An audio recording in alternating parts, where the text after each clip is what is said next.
One day, James had to wait at the station till Edward and his train came in. This made him cross. Late again? Edward laughed, and James fumed away.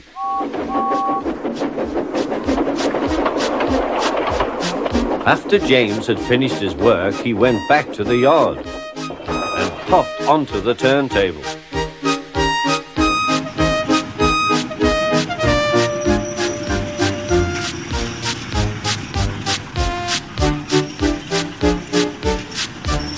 He was still feeling very bad-tempered. Edward is impossible, he grumbled to the others. He clanks about like a lot of old iron, and he is so slow he makes us wait. Thomas and Percy were indignant. Old iron? Slow? Why, Edward could beat you in a race any day. Really, said James, I should like to see him do it.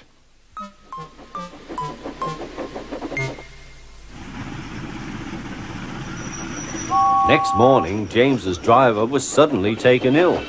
He could hardly stand, so the fireman uncoupled James ready for shunting. James was impatient.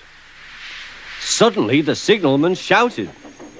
There was James puffing away down the line. All traffic halted, he announced at last. Then he told the fireman what had happened. 2 boys were on James's footplate fiddling with the controls. Phew! They tumbled off and ran when James started.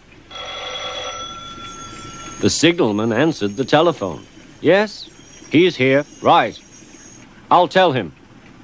The inspector's coming at once. He wants a shunter's pole and a coil of wire rope. What for? Wondered the fireman. Search me, but you'd better get them quickly.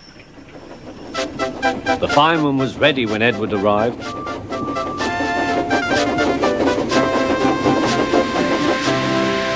The inspector saw the pole and the rope. Good man, jump in. We'll catch him, puffed Edward. James was laughing.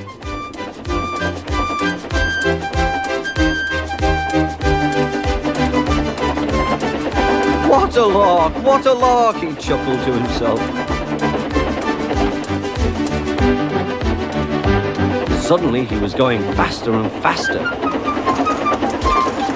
He realized that he had no driver.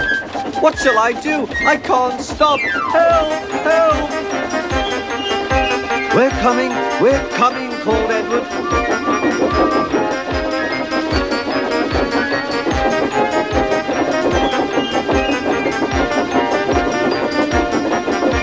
Edward was panting up behind with every ounce of steam he had. At last he caught up with James.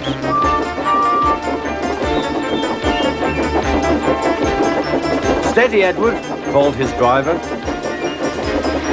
The inspector stood on Edward's front, holding a noose of rope in the crook of the shunter's pole. He was trying to slip it over James's buffer. The engine swayed and lurched. At last! Got him! He shouted. He pulled the noose tight. Gently braking, Edward's driver checked the engine's speed, and James's fireman scrambled across and took control. So the old iron caught you after all, chuckled Edward. I am sorry, whispered James. Thank you for saving me. You were splendid, Edward. That's all right, replied Edward. The engines arrived at the station side by side. The fat controller was waiting. A fine piece of work, he said. James, you can rest and then take your train. I'm proud of you, Edward. You shall go to the works and have your worn parts mended. Oh, thank you, sir, said Edward.